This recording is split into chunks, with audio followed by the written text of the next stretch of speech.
Happiness me and back to the From Mourning to Meaning Summit. We're here to explain how to break through the intolerable grief and return to meaningful living. I'm Laura Isabel, and today I have with me Benjamin Allen. Benjamin, thank you so much for joining us. Thank you for having me. Of course, my pleasure. Now, if you guys don't know about Allen from all his appearances in the media, whether it be New York Times, Dateline, The Today Show, you probably have heard of him. If not, you will today. So his family did encounter some tragedies that I'm sure he'll share with you today. But before we even get to that, he also now works with grieving individuals and groups. Benjamin, if you want to tell us a little bit about that, what you do. I know you had a book come out, a bestseller actually. So if you want to tell us a little bit about that before we get into your story. Well, it's probably easier to get into the story first, but Yeah, right. that will make more sense of what I do with individuals as we go along and groups. So. Okay, not a problem. So we'll do that then. Let's jump straight to your story then. I know that you've lost your wife and 2 kids. If you want to tell us a little bit about that. I know it was heartbreaking for sure, but let's hear from your side and how it went. Sure. What happened was, and this was many moons ago, back in 1982, at the birth of our first child, my wife had some seizures 3 weeks before due date, and we ended up rushing her to the hospital, and they induced labor. But in the midst of that, they gave her some platelets that had HIV in it. And we didn't know. We didn't know that that had happened for years later. But also, she almost died, and then Matt, our first child, almost died. He was in the intensive care for the first month of his life, struggling to live. And Lydia, when she came out of the birth, and it was incredibly traumatic, she said to me about a couple of weeks after this, I feel like something has died inside of me, but I don't know what it is. You know, what happened was we went along, Matt had a lot of medical issues that we had to deal with. They weren't identified associated with HIV because it was in 1982 and the HIV test came out in 1985. So we didn't know. We went on with our lives and as best we could with all the medical conditions. And in 1985, we had another child, and his name was Brian. And 5 months after Brian was born, he too had a lot of difficulties, a lot of medical conditions. In fact, almost died at birth. He was 2.5 months early, a cesarean, and was in intensive care for a month, same as Matt. And 5 months old, we got a call from the blood bank and asked us all to be tested because they did a look back program. Now they had the test, and then we were all tested, and Lydia, Matt, and Brian were HIV positive, and I was HIV negative. Brian, so it wasn't until the third child so second child that you actually found out that all 3. Wow. Correct. And so Brian died first. He died in 1986 at 8.5 months old. And then Lydia died about 3 years later, more than 3 years later, 1992. And then Matt, our oldest, died at the age of 13 in 1995. In the midst of all that, I was working with people in hospice and going to people's homes that were terminally ill, mainly with HIV, and working with caregivers and so forth. Lydia was a nurse, and she started a house for children with AIDS in Dallas, is where we were living. And she worked with the HIV department for pediatrics and at Children's Hospital. So we were pretty immersed in it all. Mm-hmm. And after Matt died, I decided that I was working at a medical school at that point, and I decided to quit and just do a walkabout. I was so fried. And what I decided to do was I wasn't a father anymore. I wasn't an employee anymore. I wasn't a husband anymore. Who was I? And what I decided to do was I came out back to Northern California and I walked the cliffs. in Northern California. And I decided to lean into my grief as deeply as possible, to hold nothing back, but because that's all I had left. And the question was, who am I? And what evolved out of that was a way of relating to living in loss. I prefer living in loss rather than grief. Grief, the word has a lot of baggage. It has a lot of pitfalls, a lot of misinformation, a lot of false concepts. What I prefer to describe it as living in loss, because my loss is never going to go away. So this is where we go into the work. And you can ask me anything, by the way. I'm totally open about it, whatever. But this is where it goes into the work. What I found in that self-discovery was that living in loss is a reintegration process, that I'm no longer the person I was. And I was walking the cliffs one day and I was going, I believe that there's life beyond this point, and that people would describe it as the afterlife. Says, what am I living? There's no way of going back to before. And so I decided to look at this as a paradigm of living in the after loss, is that's the landscape that I was living in. Mm-hmm. And what I find is when people, and I work with a lot of people, and through the years I've done this, is that I describe it as the surface world that we're in, and then we come into great loss, and we go into the subterranean world of the after loss. It's a whole different landscape. Anybody that's gone through loss knows that one of the best ways to describe it is the difference in time, is that the world is going in one sequence of time, and someone in great grief is in a totally different time zone, totally different way of, it's so surreal, and the pacing is so different. When I work with people, it's about reintegration, and we can talk about that later, the different areas. But the reintegration is the goal, is in this world of the afterlife, weaving it back in the world of the world around us. And it's not to negate, it's not to shut out or leave the ones I love or the loss, it's to integrate it into life.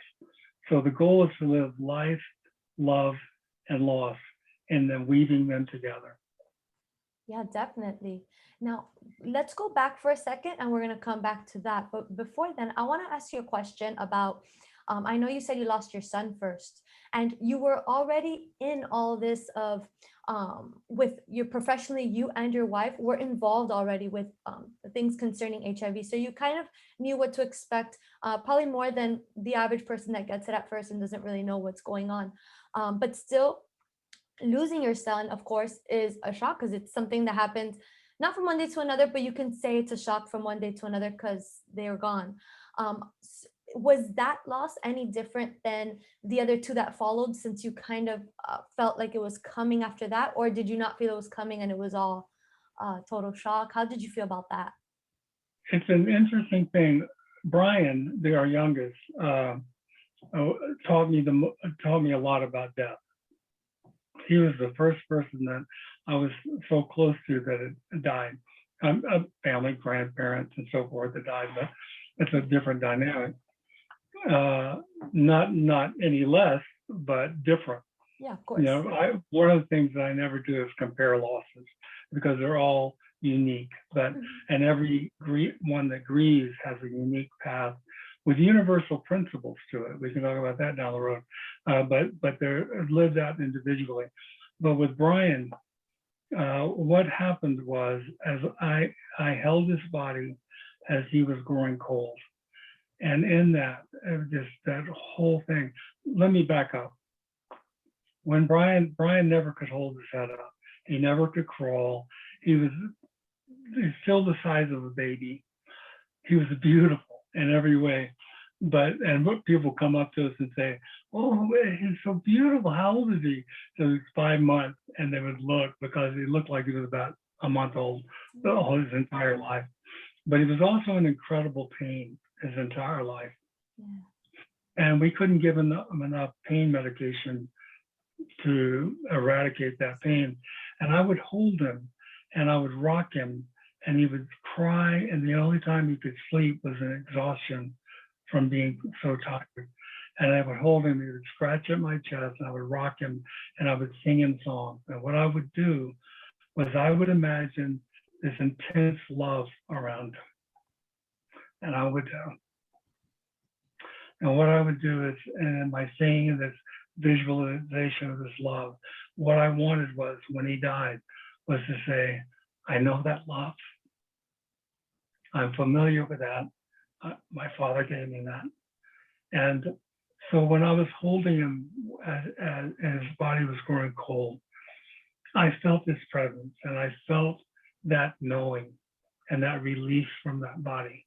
And he was the first one that taught me how to step into the expanse of death. Mm-hmm.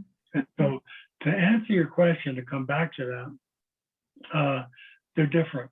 Preparatory grief is interesting because I lived basically 13 years in it, knowing what was to come. Yeah. And then each one, knowing what was to come of each one individually. And we grieve how we live. We relate to loss the way we relate to life and our relationship with the people around us. So everyone is unique. Did it prepare me to answer your question in a long roundabout way? No, it doesn't. What it does, it gives me the opportunity in preparatory grief to deal with some of the issues, to find, you either deal with them before someone dies or after, but it's the same stuff. And it's more diffused and has a longer,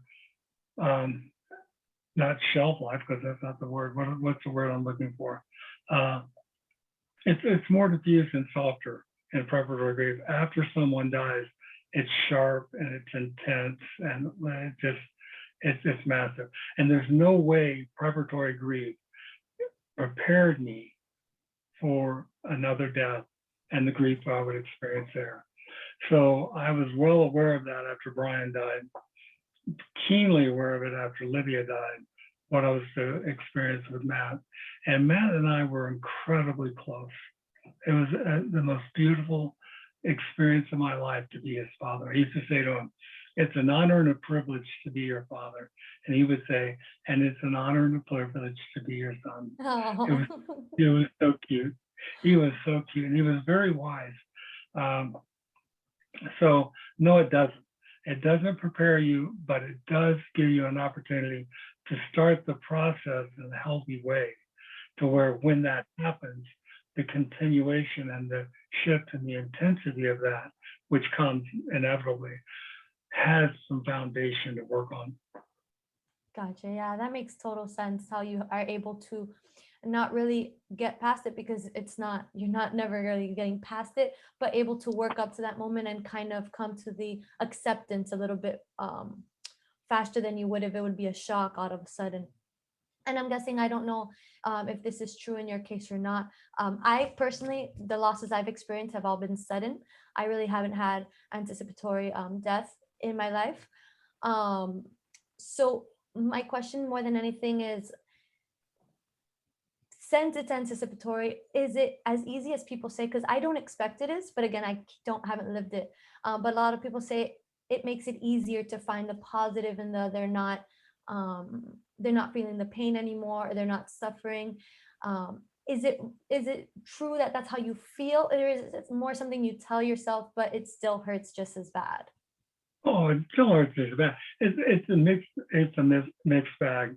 You know, mm-hmm. Matt was incredibly emaciated and needed to die when he died, and there's a relief, and there's also the pain of the loss that I'll carry the rest of my life.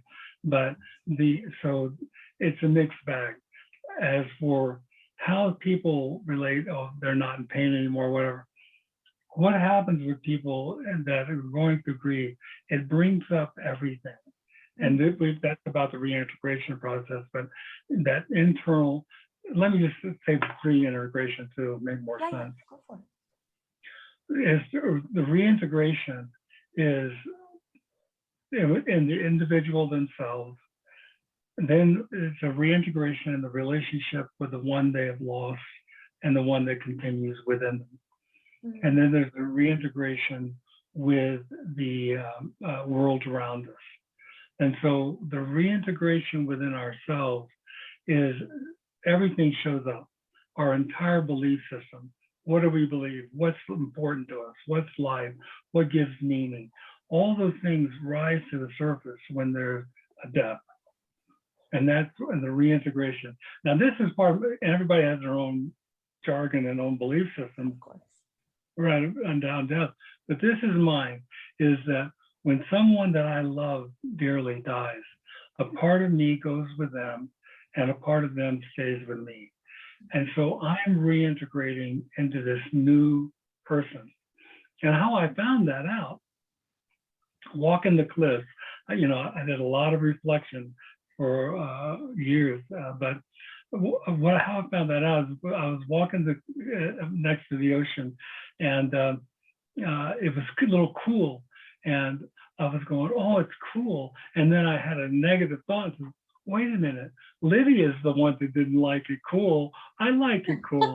and I thought, whoa, where did that come from? And I started thinking about that. I thought, well, wait a minute. I started delving into that deeper of what I get to keep and what left in me. There's that whole, there will always be a vacuous space within me that will be missing because it's gone with them. It's gone into the expanse. And that's the adhesive that will bring us, keep us together and does keep us together, which is the reintegration within the relationship of the ones that I've lost. I don't grieve Matt as a 13-year-old. I grieve Matt, he'll be about 40 years old now. And I grieve Matt, I grieve that I don't have grandchildren. I grieve the loss of all of those. I grieve not, I wonder all the time, what would he be doing, you know, with his life, and what I have a fantasy of what he would be occupationally. I always thought he would have such a gift as a photographer. As a young kid, he could capture anything with a camera. And I had this fantasy that he would be a photographer or journalist photographer person. And one time he said to me, he had a dream. So he loved baseball. We love baseball. He said, I dreamed I was a baseball player and I was married and had 2 kids. And to this day, I'll be watching baseball. You'll reincarnation. Wow, what is that? That's awesome. Just play with it all, you know. And that's the reintegration with the ones we love. Life and relationship does not end. It does not end there. And so it evolves, and there's this connection. And that's the tragedy with how people deal with grief, is they think it's something they have to get over. No, it's something they have to integrate into their lives, continue living. You know, Lydia said to me before she died, she said, I hope you find someone and you fall in love.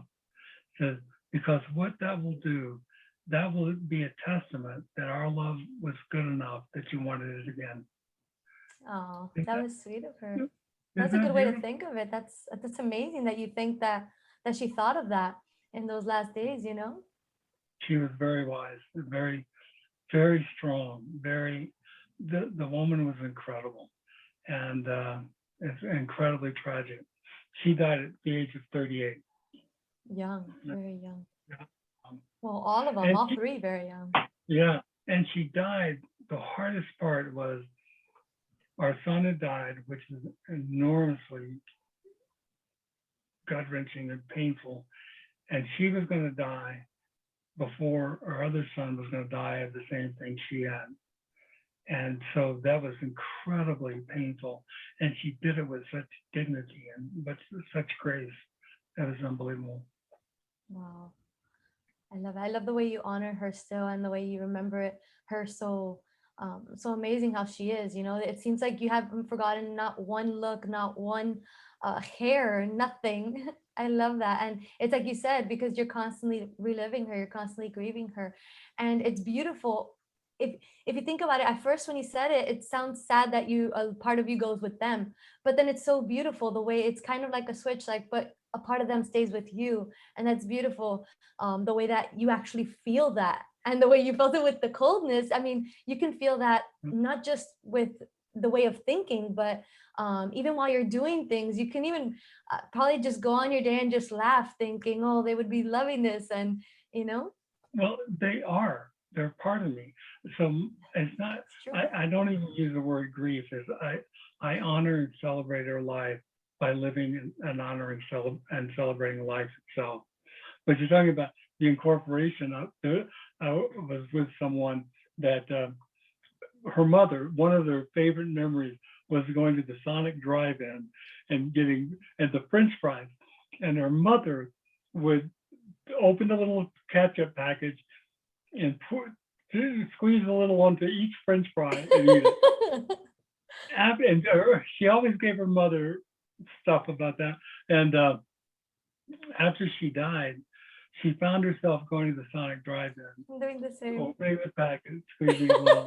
That's awesome. Yeah, and that's a good metaphor for what we get to do.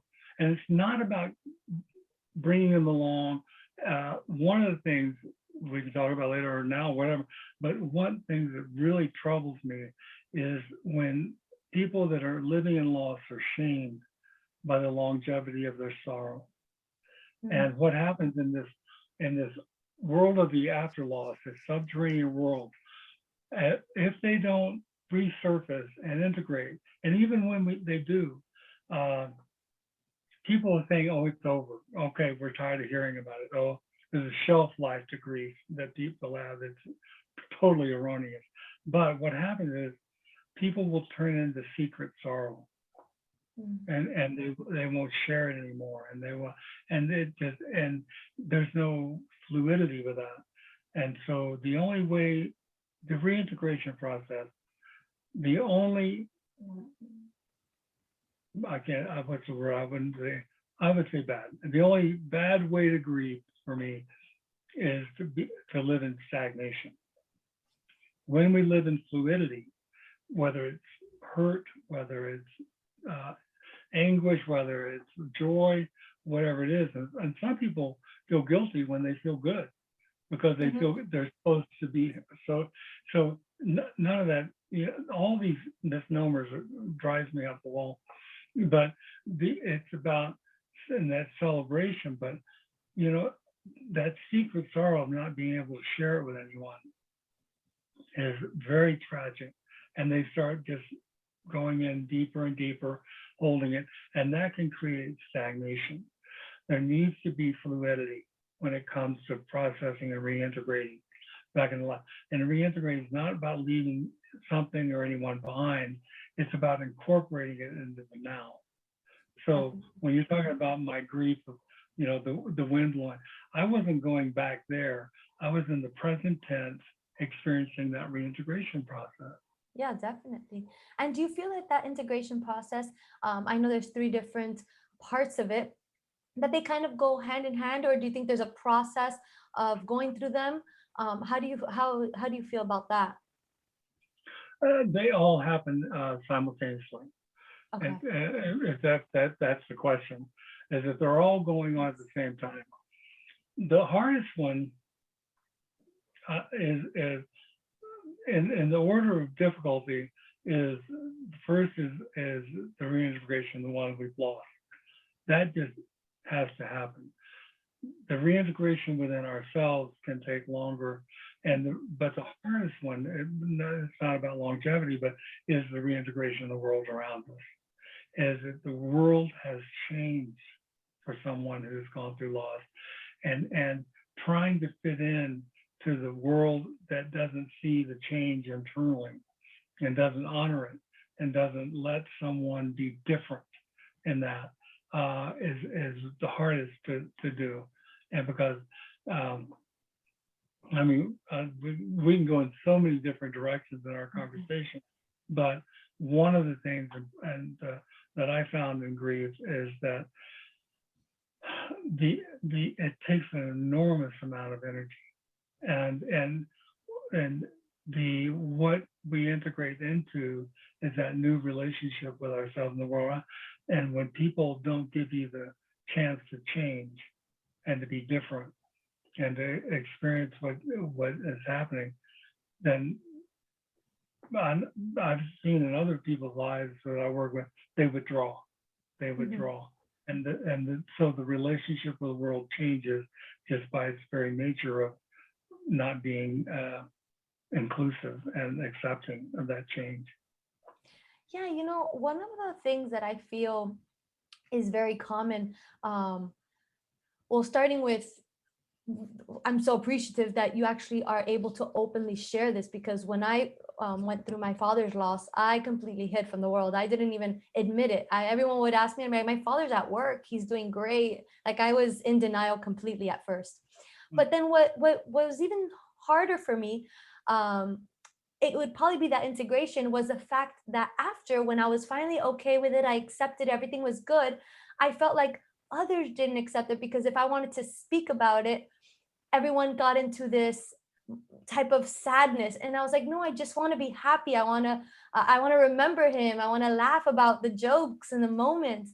But even till this day, sometimes I find it a little awkward, because I want to say something and then I'll kind of observe how people act. And if they're kind of like, oh, we don't know how to respond to this, then I'll kind of back down, you know? And I feel that's something very common when people hear a story about someone that passed. Very common. It's so maddening that the person who's grieving has to take care of other people's feelings because they feel awkward. This whole thing. And a phrase that I use a lot is that people that have not gone through great sorrow don't know what to say. And the people that have gone through great sorrow know there's nothing that can be said. It's true. You know, you can just be with someone and that be present for them. And I've never, obviously with my journey, I've never had an awkward moment when someone says that someone has died. You know, I can be with that. I can hold that space, you know, because I know there's nothing that can be said. And there's another thing that when I work with corporations, and I work with corporations on how to deal with someone that is dealing with grief, losses of all kinds, but now we're talking about death. But I want to bring up one more thing, is remind me, one loss brings up all losses, and we'll come back to that. But when I speak to people and they say we don't know what to say, and the one thing that drives me to the wall is I know how you feel. Nobody knows how you feel.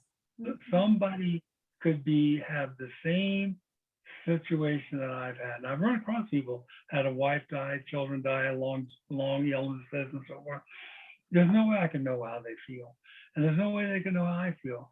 But what I say, and I'm not really into I'm sorry for your loss, because, you know, to me, I don't know what the universe has in plan and the journeys that they were about, or it's a part of the mystery in my belief system that it's just it's mysterious.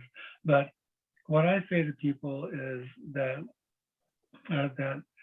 there's no way that I can know how you feel, but I'm here for you. That's all I say. There's no way, but I'm here for you. And giving people the space to just be, and to cry, and to laugh, and to enjoy the stories we need to tell. That's part of that reintegration process. Because embedded within the stories are the most beautiful memories, but also what we integrate into ourselves. It's interesting. I put together a workbook on going through grief and this reintegration process. And how I do it is have people write down their stories, their most beautiful memories, and out of that unpack what you keep out of that. What are the beliefs? What is the joy? And how do you interact with life? So our stories are incredibly important to share. And when we don't have that avenue, that outlet, that's when that subterranean world becomes very dark, very dark. Definitely. Exactly. Oh, I was going to say that one loss. Mm-hmm. What I work with corporations is help them see, and with people, is that one loss brings up all losses. Nothing lives in isolation. And so I work with financial managers and how do they deal with people that have had a spouse die or someone die that they're working with, and what to say and what not to say, what they're going through and so forth. And also, it's not just death, it's divorce, it's the loss of money, it's the loss of a dream. One loss brings up all losses, because it's not just what we lose, it's how we relate to loss itself, not the loss, but loss itself. Yes. And that's part of the belief system that you referred to earlier. And so someone that comes along and says, my dog just died, which would be devastating to me, but that brings up everything else. That brings up all of my losses. Someone says, I moved as a military child 15 times growing up. Every one of those is losses, and so how they relate to the loss of relationships and so forth. So nothing lives in isolation. And when someone is grieving, and it could be grieving the loss of a dream or loss of a relationship, breakup, you're not even married, you just have a breakup, but that can be absolutely massive, because maybe they lost their mother when they were 8 years old. Maybe they moved all the time. Maybe all of these things. So loss itself, it's about change. We can talk about it later. But loss itself is what you really are dealing with, and it's located and crystallized in an event. In this case, we're talking about death, but it could be any event. But it's a collective of all of our losses. And people don't realize, why is this affecting me so much? Because they don't connect the dots. It's a collective that we're dealing with of our entire existence, and that. Yeah, it's so true. It goes all the way back. I mean, and like you said, it doesn't have to be loss from a death of a loved one. It can be loss from anything. Everything triggers, everything connects. And that's why it's so impactful. Even the smallest loss that you would think normally wouldn't impact you, it is so impactful because of that, because it connects to everything from behind. And it's something you said as well. When you said it before, when you have lost, you become another person. It's kind of like you have a change. I think that change is so big. I think you're not just because you lose a part of you and you gain another piece of that person that passed, but I think there's an actual change in you as well. I think you're never the same person. It doesn't matter how many times you go through a loss. Each loss, whether it be death or anything else, there is a change in you that occurs, that you are no longer that same person before. And I think that's another reason why it makes it even harder, because apart from all these things going on, all these the stuff from the past, what's currently happening, but also the future has now changed for you too, as a person and as what you're living as well. Absolutely. Well put. That's so true. That the way we encounter life is so different. And it's not just the loss of someone we love, it's the loss of part of ourselves that we're reintegrating, and people don't really acknowledge that, and how important it is to address it with intentionality. What I decided when I was walking the cliffs and the redwoods up in Northern California at that time was, as I said, lean into everything. And the pain was enormous. I thought the pain was watching each one die in front of me and holding the space for the next one. But the pain, the greatest pain I ever had was after they had all died.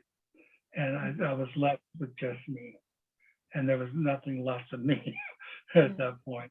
And so leaning into that and say, who am I? And that's the real question. When people deal with grief, they deal with the deepest issues of life itself. Death brings up life, life brings up death. And so this issue, and we are reintegrating into this whole new belief system that's evolving. So it's really enormous. And that's where a lot of the work comes. Now, everybody grieves differently. I've experienced people that don't deal with it at all and just go on with life.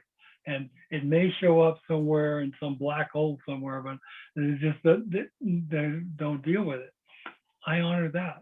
That's their journey. That's, nobody has to do it the way I do it. Everybody has to be authentic for them. What people is the space to be authentic. That's what we can do for another. And how do you know that fine line between this is the way I'm grieving and it's just by going on, or I'm actually hiding it and I don't want it to surface? Because if we do hide it, it comes up eventually. So how do we know that fine line then? Because there's no place to hide. You said it. It'll show up. It'll show up in a series of broken relationships. It can show up in a series of jobs or conflict somewhere. We are not leaning in and embracing our pain and when we don't embrace our pain, by the way, it's very difficult to embrace our joy. So it really is, but it shows up. It shows up. I'm going to share with you my definition of healing. Is that healing is not the absence of pain. Healing is coming to peace with the pain. That's healing. It's not like, oh, this is going to go away. It changes, it metamorphoses, but I still miss my son. I will always miss my son. And yet that the healing is I have peace in the midst of the missing and peace of what's missing. But that's healing for me. It's that, and we tend to associate relief from pain being the absence of pain, but it's actually coming in peace with it. We think that physically, of course, we want to stop the pain, so we do everything. We'll take medicine, we'll do this, therapy, physical therapy, just help me get rid of this pain. But the grief and our emotional and spiritual pain is very different. It's like quantum physics and the theory of relativity. They're both physics, but they're on a whole different plane of existence. So this thing of I've got to get over the pain. Why does this still hurt? It's been 30 years. Why does this still hurt? Am I doing something wrong? And you can't get sorrow wrong. You can't get love wrong. This is what it is. And so there's a lot of shaming of people that want to express their sorrow, but you can have peace within that sorrow. And that's where our society, it drives me crazy when it comes to that, because it's so off when it comes to the emotional pain. We want to medicate it or get rid of it, not become aligned in peace and harmony and let it flow through. It's all about flowing through. The leaning in is about keeping life fluid. Yeah, definitely. I can definitely agree with that. Definitely. I think you have to, I don't think it's something you definitely heal in the sense of getting over it. I think it's, it changes, right? You always feel a different type of grief, whether it be because they just passed, or because you're remembering a moment that you want them there with you, or because you remember something that they might have said or might be doing in this moment with you at that moment. So it's always changing, and it's definitely something you just have to come in peace with, that it's happened, accept it. You come to acceptance of it, and you learn to embrace it more than anything. You learn to embrace it in a different way, with a different mindset about it. But it's definitely still grief. It's definitely still missing them, and that never goes away, right? No, but well put, well put. Now, let me ask you, going back to when we first started, so why don't you tell us a little bit about what you do, your best-selling book? That way they know a little bit more about what you do, so they know where this come from. Yeah. Well, as I mentioned earlier, I work with corporations and Yes. individuals. The book, the first book I wrote was a more, biographical of the journey we went through and how I personally came out of grief. The workbook, that is called Out of the Ashes, and the workbook is The one you mentioned. healing in the after loss, and a personal journey through grief. And that's the one that there's exercises and so forth to help someone. And then the third book is called Seasons of Solace. And Seasons of Solace is probably the best for people, especially early in grief. What my wife and I decided was people can't read after they're in this great upheaval and loss. They can't concentrate. Yeah. There's a whole, that's part of the surreal world, the lack of concentration, the energy level, everything is in an upheaval. So what we decided to do was my wife is a photographer, and we live in Tahoe. And so we have all these beautiful pictures of Tahoe. And what she did was she took out quotes out of my blogs, certain things, and about one or two sentences, and we put them in 4 categories of seasons, of winter, summer, spring, and autumn of grief, and in the pictures, and this couple of quotes, a couple of lines in each page, and they're very reflective and very healing. And I got a response from someone said that I gave this to a friend of mine that had someone die in their family, and she said, "This is the first book that hasn't pissed me off." My work is done. but what it is, it's about healing, and it's about connection, and it's about just knowing you're not alone. And it's very gentle, it's very nurturing, and you can pick it up and open it anywhere. And that's the one that I would say, if people want to know or connect in some ways to my work, that would be the best one. Seasons of Solace by Benjamin Allen and Rachel Flower, my wife's name. And she didn't want my surname for some reason, and I don't want Benjamin Flower, so we compromised.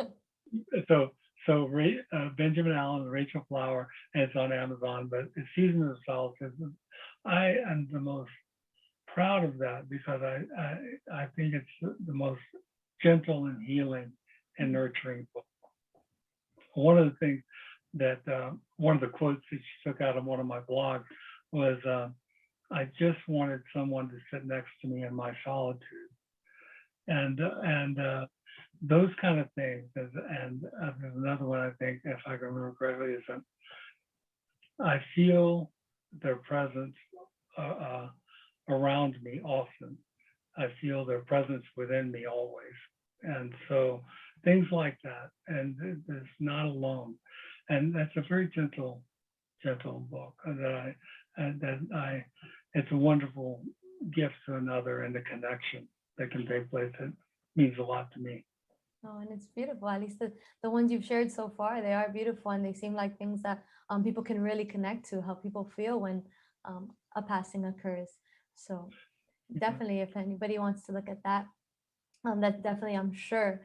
I honestly haven't had a chance to see it yet, but I'll definitely take a look at it, because it's really interesting. I haven't heard about a book with photographs, because it's like you said, it's not so easy to concentrate when you're going through this. Those Get Well books, it's great, I'm sure, but it's difficult. It's not so easy. So having something lighter to read or lighter to look at, and be able to have something to connect to, I can definitely see it being something very worthy. Yeah, it's a very reflective book, and I thought about bringing one. I don't have one here,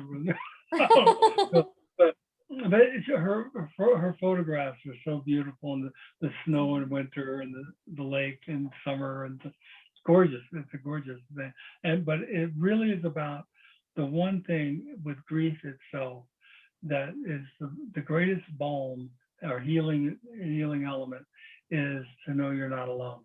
Yep. Because what happens is grief separates.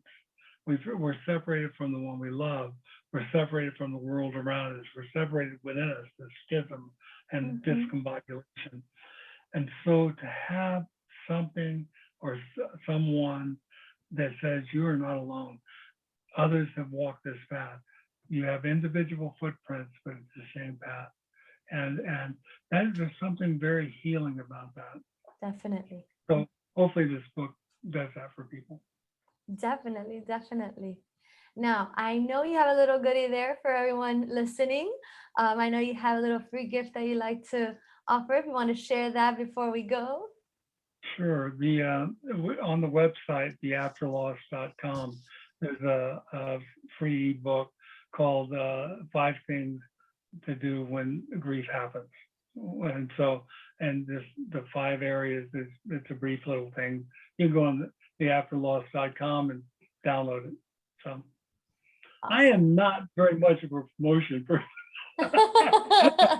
That is not my forte. I was speaking as part of a group. Rachel usually comes with it, so she wasn't there, and I was speaking as part of this group. So I got some books over there, and that's all.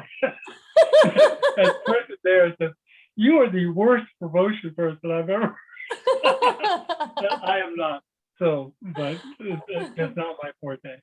It's okay, because you don't have to say much. Your story, your passion sells it for you. And it's not really about selling, it's about connecting. And if someone connects, that's all it takes. So it's not about anything further than that. If it can help someone, that's what it's about. That's part of my outlet. And everyone needs an outlet. And finding meaning is about what we can give to life. And that's the most important thing, is that what we've lost gives us the opportunity to see what we can give. Definitely. I can totally agree with that.